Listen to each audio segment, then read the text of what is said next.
Mais na monika ka bazo misaka ka ba morceau neti ya ba boudin. Mais morceau yo ba moni angote. Ngale morceau nini?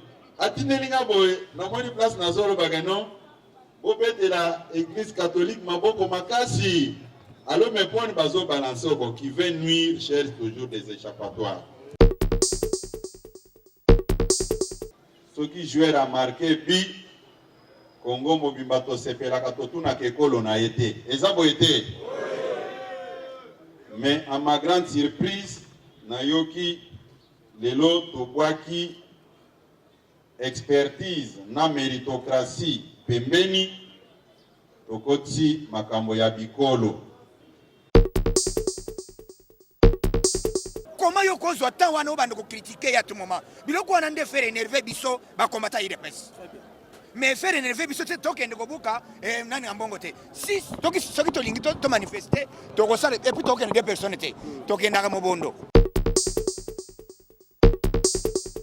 Soki les lotos na kanda eza par rapport ya kozwa puisque Fatia Zali Muluba koya kozwa membre ya CENI ou azali même ou puisque aza tribu moko na Fachi ora zo bosana ora zo bosana ke na 2006 nani azalaki na président ya CENI Muswahili na 2011 nani azalaki président ya CENI Muswahili na 2018 nani azalaki président ya CENI Muswahili mbongo azaki wapi na moment wana po aya ko se présenter aloba contre Baswahili. Donc eloko wana ezali acharnement contre école moko.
Bakozanga musala bakokende na chômage parce que namoni bato ebele baza s'accrocher na makambo moko po bazwaka moyen kolesaka bana na bandako na koyebisa bino boye IDPS viva IDPS viva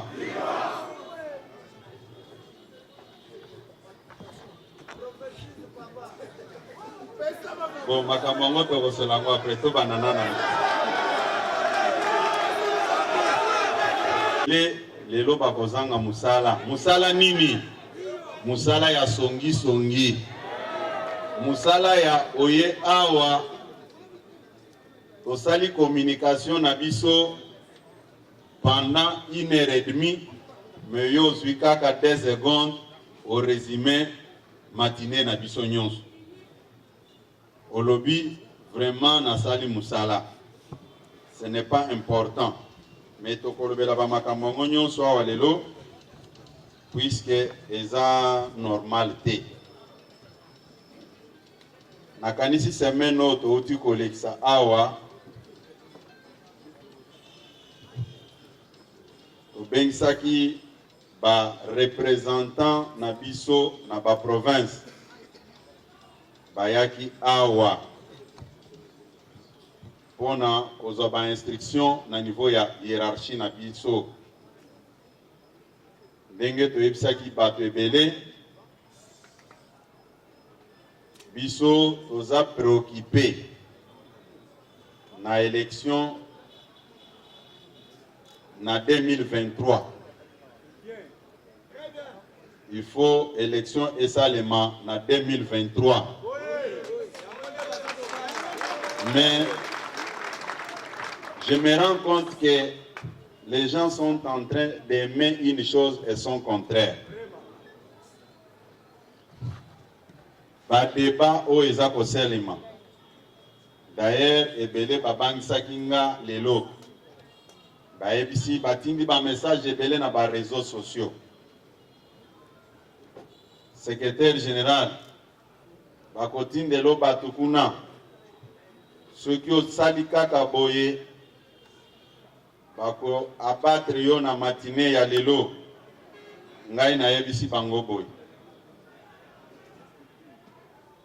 Na yebisaka bino soki lelo bomoni balaksi bino ke cercueil wana mutu aza na kati eza Augustin Kaboya, c'est-à-dire le Seigneur a permis que ça se passe ainsi.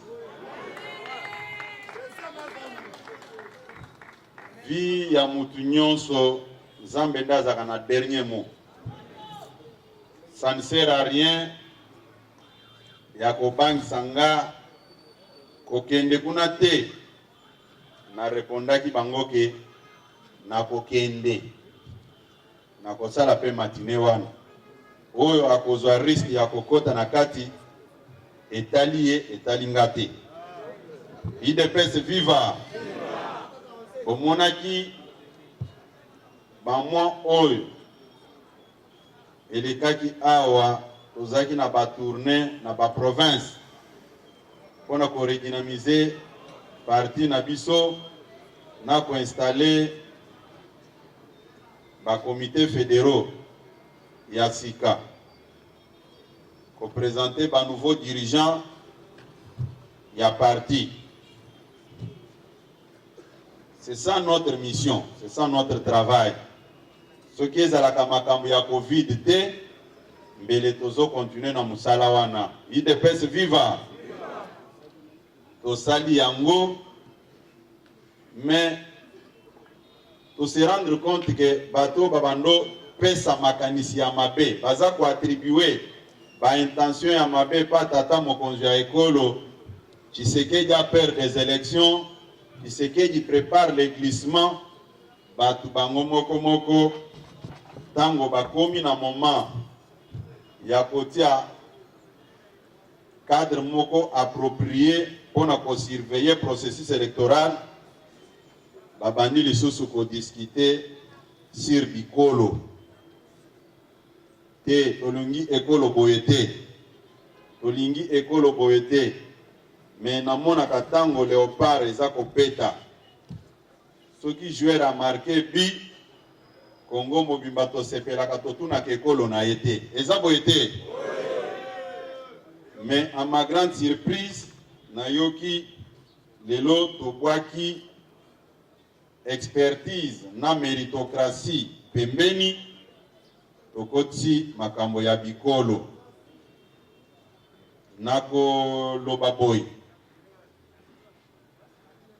nayoki bato ebele basali ba audio ebele balingi ko se rattraper parce que bazui bakoko sona IGF balobi babenga bato ya bikolo na bango biso bato ya ekolo songolo pakala totelema vie ya tata cardinal eza en danger na koyebisa ndeko wana boye cardinal azalaka na ekolo te cardinal aza cardinal na biso nyonso bakongolais toyokani cardinal aza cardinal ya baluba aza cardinal ya baswahili aza cardinal ya bakongo na bangala.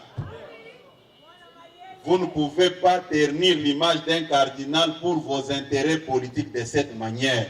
C'est honteux.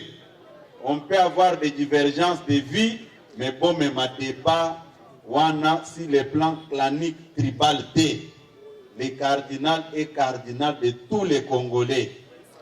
Les choses doivent être dites clairement de cette manière. Évoquer les problèmes sous l'angle tribal, c'est ternir même l'image de ces cardinals.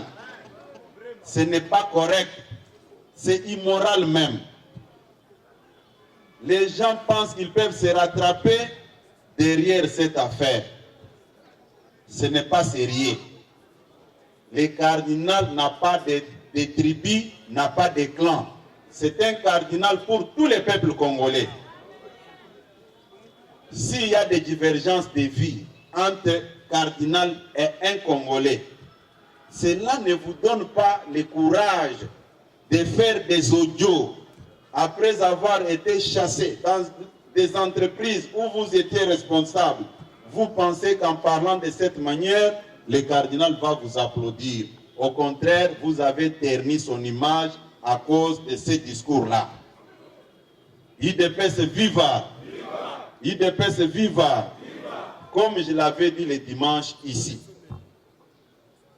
90% des membres de l'IDPS sont catholiques. Et je me pose des questions. Si vous déplacez le débat sur cet angle-là, vous voulez amener les Congolais où? Il faut tourner la page. Il ne faut même pas s'intéresser à ces gens-là. D'ici là, l'IGF va déposer les rapports. Ils seront devant les cours et tribunaux pour répondre. Qu'ils ne se cachent pas derrière un dossier qui n'a rien à voir avec nos appartenances claniques tribales. IDPS viva! IDPS viva! Les gens doivent arrêter. Je le répète, cardinal n'a pas de province. Cardinal n'a pas de clan. C'est un cardinal pour toute la République démocratique du Congo. Ça ne sert à rien de développer les discours pour montrer que non, vous êtes les vrais défenseurs des cardinals. Comme si le cardinal a un problème avec une province. Ce n'est pas sérieux. IDPS viva! IDPS viva! J'ai appris encore qu'il y avait des menaces qui pesaient sur des confessions religieuses. Soyons sérieux. Il y a eu un groupe de jeunes gens qui protestaient à la Senko, qui se faisaient passer pour les jeunes de la Mouka. Est-ce qu'on les avait oubliés ou bien on n'a pas voulu parler d'eux? Puisqu'ils ont été chassés par la police, c'est connu de tout le monde, et les images avaient fait le tour des réseaux sociaux. IDPS viva! C'est pourquoi je vous ai dit tout à l'heure que les gens vont partir dans le chômage. Il y a certains qui sont venus ici comme des mercenaires, dépêchez rapidement, allez là-bas. Kabouya va attaquer et vous allez récupérer le petit morceau, nous allons balancer. Aujourd'hui, vous allez vous poser des questions, comment encore Kabouya défend le cardinal? Puisque maintenant, j'ai constaté que les gens veulent ternir l'image du cardinal sur le plan tribal, ce qui n'est pas du tout correct. IDPS viva! IDPS viva! Puisque vous pouvez prétendre venir au rescousse de quelqu'un, mais ce que vous dites, ça ternit son image. Nous avons critiqué la position du cardinal. Ça a été dit clairement du haut de cette tribune. Mais nous n'avons pas évoqué la démarche du cardinal sous l'angle tribal comme les autres sont en train de le faire. C'est inacceptable. Et les mêmes personnes, après avoir boutiqué leur affaire, comme je vous ai toujours dit, il n'y a jamais eu un crime parfait. Les dimanches, tout le monde sait, toutes les cellules de l'IDPS se réunissent pour discuter sur le problème politique de notre pays. L'IDPS fonctionne de cette manière. Les jeudis, c'est l'exécutif national ou la présidence du parti qui tient ces réunions. Les vendredis, ce sont les fédéraux. Les samedis, ce sont des sectionnaires. Et les dimanches, les cellulaires. Comme l'ennemi n'avait pas tous ces programmes, il s'est précipité pour réunir un groupe de 16 personnes. Depuis quand l'IDPS peut envoyer 16 personnes dans la rue pour revendiquer quelque chose? L'IDPS viva! Des mêmes méthodes, en 2018, quand nous étions favorables pour aller aux élections avec machine à voter. Les mêmes personnes avaient pris les devants pour s'en prendre aux édifices de l'église catholique chaque nuit. Quand nous avons dit que l'IDPS n'a jamais opéré la nuit, cette fois-ci, ils ont dit, ok, on vous a eu, on va envoyer les gens la journée pour dire que c'est vous. Malheureusement pour eux, il y avait 16 personnes. Depuis quand l'IDPS peut envoyer 16 personnes pour aller protester? Et protester chez les cardinals? Non. S'il était question de protester, on pouvait aller protester à la Senko, là où toutes les réunions se passent, comme cela s'est déroulé avec les jeunes gens de la Mouka. Ils étaient là. Ils avaient protesté. Mais pourquoi les autres n'ont pas dit que nous subissons des menaces de la part de la Mouka? Et c'est par oubli ou bien ils ont fait ça intentionnellement? IDPS viva! IDPS viva! Des mêmes personnes à la recherche du boulot. Aujourd'hui, ils vont partir en congé technique puisqu'ils n'auront plus encore de matière. Si c'est à cause de nos interventions, de nos divergences de vie, nous regardons, nous décrétons un cessez-le-feu pour voir comment les choses se passent. IDPS viva! Nous voulons aller aux élections en 2023. Nous ne voulons pas que s'il y a prolongation aujourd'hui, qu'on puisse responsabiliser l'IDPS. L'IDPS viva! L'IDPS viva! Aucun membre de l'IDPS n'a reçu les instructions de la part de la hiérarchie de s'en prendre aux responsables de l'Église catholique. Et je continue à le dire ici. Personne ne peut nous empêcher de mettre notre point de vue. Comme en 2018, nous étions favorables pour aller aux élections avec machine à voter et les responsables catholiques n'étaient pas d'accord d'aller aux élections avec machine à voter. Et après cette étape, on s'est retrouvés, nous avons fait notre coalition pour rejeter la candidature de Ronsard Malonda. Mais je me pose la question. Quand les responsables de l'Église catholique n'étaient pas d'accord avec Malonda, et les jours suivants, nous de l'IDPS, nous avons organisé des grandes manifestations sur toute l'étendue de la République pour suivre leur démarche. Là, nous étions utiles. IDPS viva! Puisque tout le monde sait que la candidature de Malonda avait entraîné des dégâts énormes. C'est les cardinals avec les responsables des catholiques qui n'étaient pas d'accord, qui avaient demandé à toutes les forces vives, à la population, de rejeter ça, de résister contre les choix de Malonda. Mais les mêmes personnes qui veulent aujourd'hui présenter l'IDPS comme une organisation des gens insensés, les gens qui ne raisonnent pas. Ces jours-là, quand nous avons soutenu la position de l'Église catholique, vous pouvez nous classer de quel côté?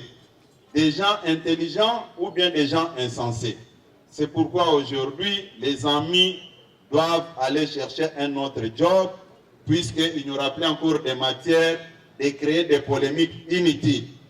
Notre souci, c'est d'aller aux élections et de ne plus donner des arguments aux uns aux autres. Tshisekedi a peur des élections. Tshisekedi va aller aux élections pour avoir une bonne majorité en 2023.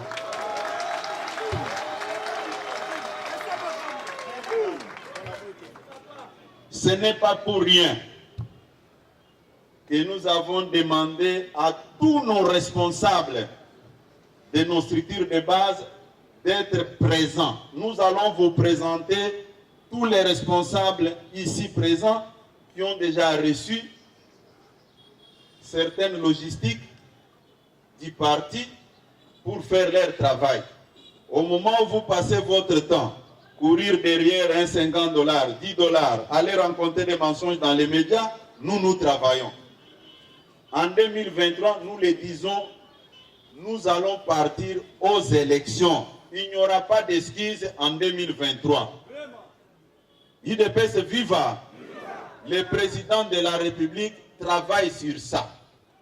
Les gens faisaient le tour des ambassades. Tshisekedi ne veut pas aller aux élections. Vous avez suivi, son secrétaire général a parlé de recensement. Or, le mot recensement est consigné même dans la Constitution. Mais, quand ça a été dit par les responsables de l'UDPS, c'était devenu un crime. Les gens étaient dans tous les médias, critiquaient l'UDPS, ils ont peur des élections, ils ne veulent pas aller aux élections. Aujourd'hui, nous avons dit, avec ou sans recensement, l'UDPS va aller aux élections pour mettre fin à ça. UDPS viva! UDPS viva! Que les gens se tranquillisent. Quelqu'un fait circuler encore un petit morceau de vidéo. Dans cette vidéo, il prend l'extrait d'une matinée politique que j'avais tenue à l'enceinte de cette permanence. Il dit Botala, Kabuya Zolo Bake Kabila Pesa Bango pouvoir. C'est très méchant et malhonnête. Il faut prendre la vidéo dans son intégralité et suivre tous les messages. D'abord, j'avais dit ceci. Personne ne peut nier à l'UDPS la qualité d'un parti politique sérieux et d'avoir des responsables constants. Personne ne peut nous nier cette qualité-là. Et je l'avais dit ici, que même Kabila était conscient que l'UDPS est un parti sérieux. Je l'avais dit ici et je le répète. Mais certaines personnes, dans leur malhonnêteté, ils ont coupé seulement, comme ils ont l'habitude, de le faire pour nuire. Nous, à notre niveau, nous n'avons pas le temps de se justifier, de commencer à expliquer aux uns aux autres.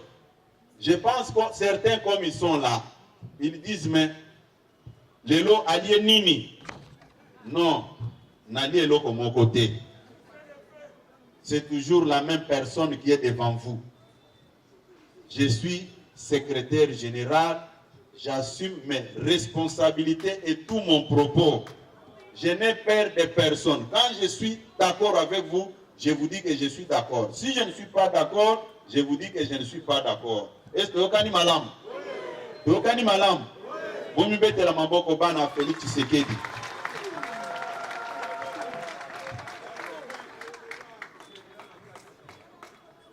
Bomonaki batrebele na ba calcul na bango.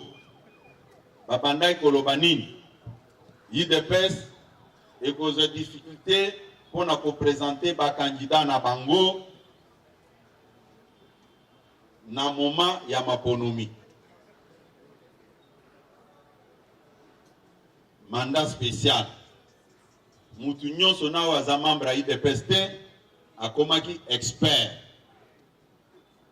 Aza koloba nga natalaki na lobi me makambo etokosukisa ngo ndenge nini. C'est comme ça, le 2 juillet, navandaki na bengi ba collaborateur na nga nyonso na lobi il faut mettre fin à cette affaire. UDPS viva. Le 2 juillet 2021, nakomelaki secrétaire général au ministère de l'Intérieur au azako s'occuper na makambu au etali ba parti politique. Nakomelaki ye na transmettre ye mandat spécial. Na expliquaki makambu nyonso dans quel contexte mandat spécial ba pesaki yango et pas mokonzi ya parti ndeko Jean-Marc Abound ou aza président par intérim na biso. Natiaki na mandat spécial sima natiki yango na landi procédure normale. Après étape wana secrétaire général du ministère de l'Intérieur, Ndeko Boniface Okendebonge, à répondre par rapport à un mandat spécial.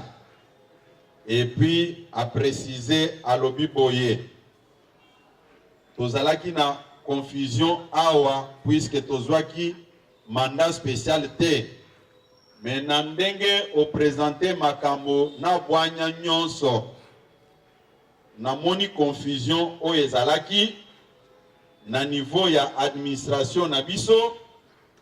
Toti yango pembeni banda mukolo ya lelo ndeko secrétaire général ya IDPS Tshisekedi toza ko reconnaître lelo ke mutu oyo azali habilité ya ko engager lingomba na bino ya IDPS kombo na ye ndeko Jean-Marc Kabund Akabond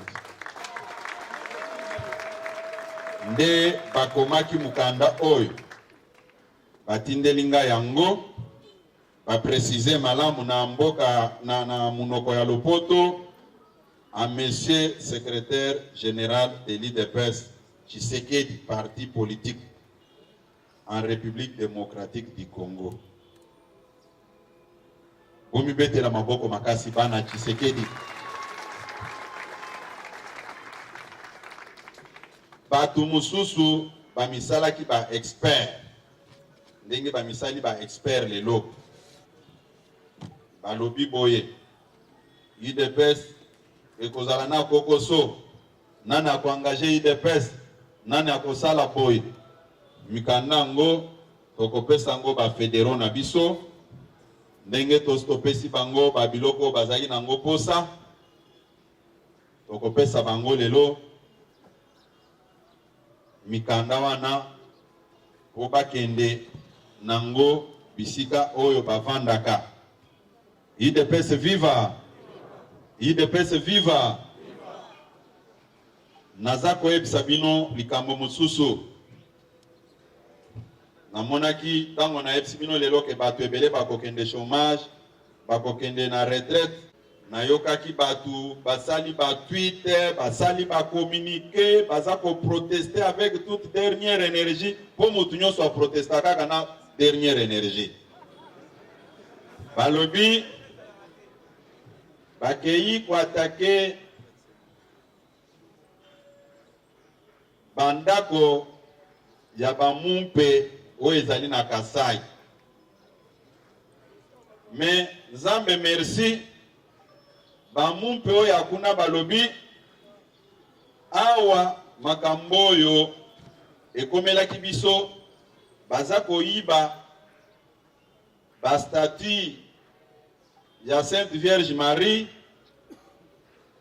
depuis le 17 avril. Ngana lobi ngana ngasaki makambo yaki lobi depuis le mois d'avril eloko nini epekisaki ba papa na biso balobela makambo wana ebimi lelo nde yango naza koloba boy. Dieu est amour. Dieu est amour. Il faut bolingo. Ezala na kati na biso.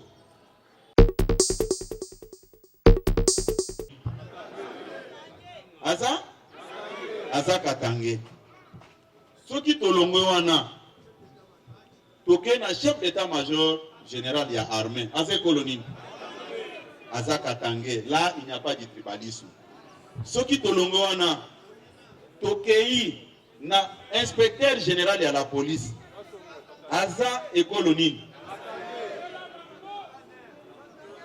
Là il n'y a pas de tribalisme. Tokei na service d'immigration na DGM. Soki tozui DG à DGM aza colonie. Non, aza mutuasi de Kivu.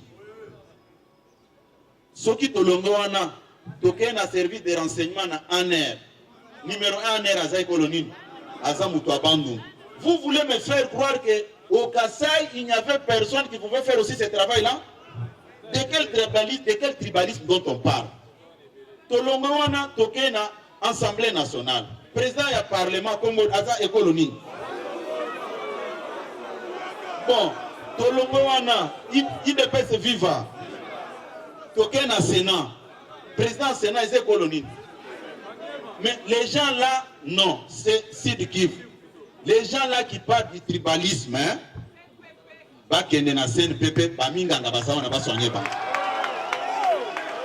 ce n'est pas sérieux.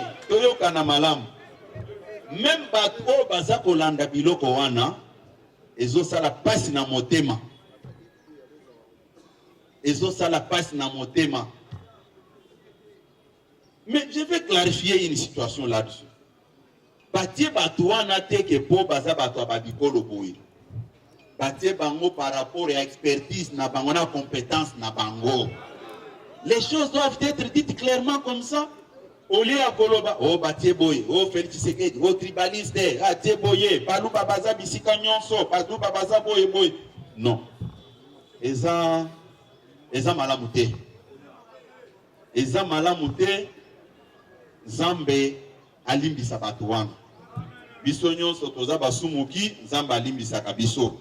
Mais tokoki ko exposer un nabiso tina niveau wana. Eza nango normal te. Na lobi eza nango normal te. Yo ko gagner eloko nini? Soki lelo wa prendre kende kono akufi. Ba compétence ezaki, ba faculté ezaki na kati na ye. Ekoya epanote. Batu lelo bakoma motema mabe. Bazakuso. Batu mususu bazaki choqué, basepelaki na attitude na ete. Ngana lobi bon.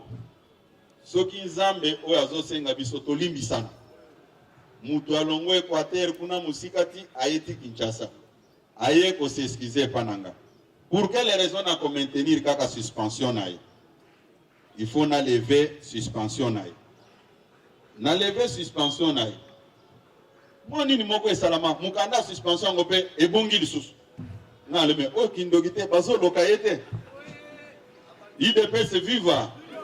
Yango na avant na passé maloba na secrétaire national oza ko s'occuper na organisation. On a ko remettre ba fédéraux documents au ministère de l'Intérieur où ils ont couvrir bango. Je profite de l'occasion pour informer tous les fédéraux ici présents que la mesure de suspension vient d'être levée pour M. Yves. Oui, c'est ça la lettre. Mais j'ai mis la date d'aujourd'hui, pourquoi? Puisque la première lettre, je ne retrouve pas ça. Comme j'avais déjà pardonné, j'avais déjà levé la suspension, je me suis dit, je dois aller jusqu'au bout. Nous sommes des responsables, on ne peut pas rester toujours sur la même position, ce qui n'est pas du tout normal. La lettre est là, il peut voir ça même à travers les réseaux sociaux, que nous, on a présenté, j'avais appelé même son titulaire, et tu dois faire un grand effort pour cohabiter ensemble, pour habiter ensemble avec ton adjoint. Il y a une gestion qui est très difficile pour l'homme, c'est la gestion des ressources humaines. La gestion du personnel, c'est la plus difficile. Bobé de l'église catholique Maboko. Namoni bati amote, babo sana ki obianini. Hein? IDPS viva. Siko ezana moko ya bapansangwa benga na tongo alobi mokonzi. Mais namoni kaka bazo misaka kaka ba morceau neti ya baboudin. Mais morceau yo bamoni angote. Ngalo morceau nini? Atinelinga boye namoni place na zolo bagano. Obete la église catholique Maboko makasi. Alors mes points bazo balancer qui veut nuire cherche toujours des échappatoires. Ngana ko Sabino aux à la distraité. Tout se concentrer na makambo oyo ya élection pour ça les makaka en 2023. Puisque batu moko balobaki que Tshisekedi a perdu des élections bango moko nde bakomi kotraîner les pas pour tokende élection wana te, puisque ngonga aza moninga na biso te. Lelo toza les 3 lobi tokozala les 4 eza boye te. Sikoyo soki bato balingi kotourner autour de po mpona makambo etali désignation ya président ya CENI, soki badésigne président ya CENI noki te, lobi bakofunda tata mokonzi ya ekolo ke alingi élection esalema te. Po biso famille na ye politique toza déjà en avance, toza koluka kaka maponomi esalema, mutu na mutu amona sor na ye.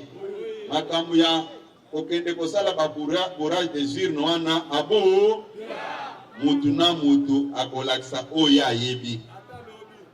Yokani bino ndenge boza boye bo renforcer surveillance na bino. Il faut bolakisa bato ke biso pendant 37 ans oyo tobundaki contre ba dictature nyonso elekaki na mboka oyo totikala ko recourir na violence te. À combien plus forte raison lelo toza parti au pouvoir to recourir na violence? Est-ce que ça vraiment correct? Nazotuna bino tango ba dictateur nyonso baza koboma biso, bazotumba biso, baza kotia biso na ba prison, tomekaka ko recourir na violence te. Kaka lelo toza na kati ya pouvoir nde baza koloba ke balingi ba recourir na violence. C'est vraiment une vaste blague. IDPS viva. Nasuka na koloba boye. Na 2018 tozalaki d'accord te na bakwe songolo pakala na bandeko na biso ba responsable ya catholique. Etikala komema biso na violence ata moko te. J'insiste là-dessus, puisque namoni batu nde yango na yebisi ba ebeleke ebele na poko alelo bakobenga bato baye kofilma o kabuya lobelo komoko kuna te. Siko bango na ebite eloko nini balingaki na lobela bango ke nasali découverte ya kisi ya Covid ou bien oui, puisque makambo nyonso na lobi aw makambo nyonso na lobi aw na lobi makambo awa en rapport na makambo elobamaki eloko etushaki nga mpona matine oyo eza discours oyo nayokaki oyo et réduire la valeur d'un cardinal na position moko ethno-tribal clanique. Or, le cardinal est cardinal pour tous les peuples congolais. Puisque ceux qui ont accueilli na ba province nyonso okokuta église catholique. Mais tango yo komi koloba, bino bana ya botelema, bomoni likambo songo. Non, papa. En tout cas, au sali sortie médiatique moko raté. Yakato koche yo, oye banino koki koloba. IDPS viva. Ozala bomoko. Toyokani. Biso toza parti national. Na uti kolaksa bino ba fédéraux ba telemi ao. Ba fédéraux yo, baza ba fédéraux ya Kasai te. C'est chaque province qui est représentée ici.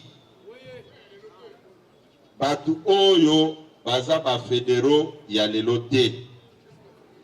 Toyebi bango ndenge bazali awa. IDPS viva. IDPS viva. Na o etikali bolimbisa batu nyonso oyo bakoseli biso ba makambo. Zambe alimbisa bango. Toyokani? Zambe alimbisa bango. Biso tozo continuer na musala na biso. Pona lelo tosuki awa Zambe alimbisa apambola bino. Ok, oyebi bato balingai ba récupérer masolo na lolenge mosusu.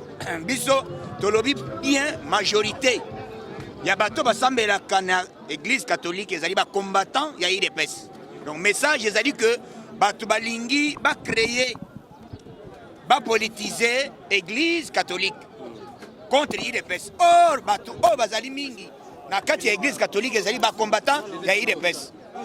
Donc, lelo, soki lelo, ba Congolais bazoye ba déjà que eloko ni toko sala.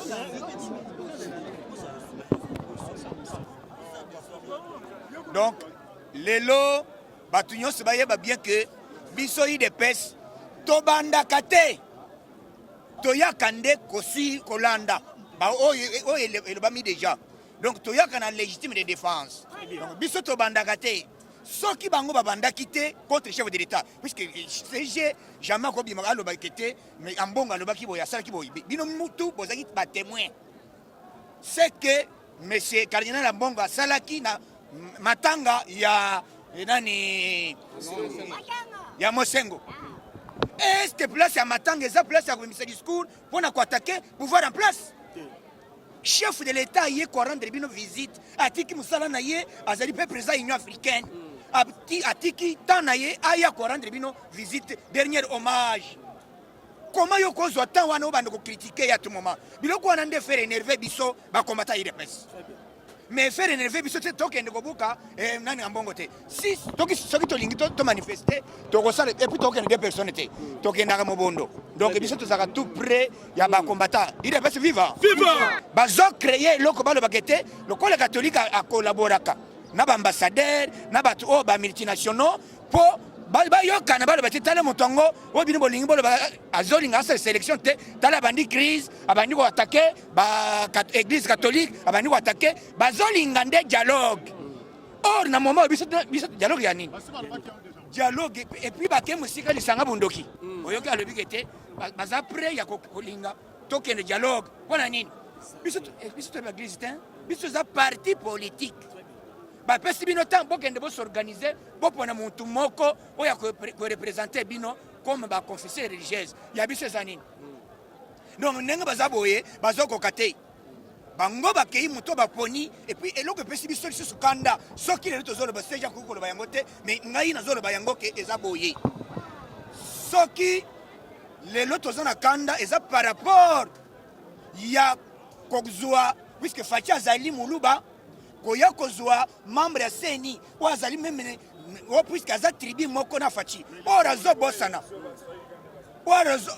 ke na 2006 nani azalaki na président ya CENI Muswahili na 2011 nani azalaki président ya CENI na 2018 nani azalaki président ya CENI ambongo azaki wapi na moment wana po aya ko se présenter aloba contre ba Swahili. Donc eloko wana ezali acharnement contre école moko toko permettre eloko wana esala mate et bomoni biso ndenge tozabota ba bikolo nyonso oyebi tribalisme ezaka eloko moko terrible. Tribalisme ebandaka me mokolo ekosile yebani te. Donc biso tokotelemela eloko wana tozolinga te puisque eloko bazolinga baseme ya langage yake baluba langage wana eza langage ya ténèbres mais baluba bazana PPRD bakula de machala baza baluba bachala mana baza baluba pourquoi baza ko attaquer ba boshab ba birino chibala pourquoi baza ko attaquer bango te Jean-Marie Kassamba zanani pourquoi tire le parce que Jean-Marie Kassamba c'est sala bolamu ya Fachi donc mutu nyonso aza muluba asutena Fachi donc biloko wana ndio tozo permettre te biso ba Congo.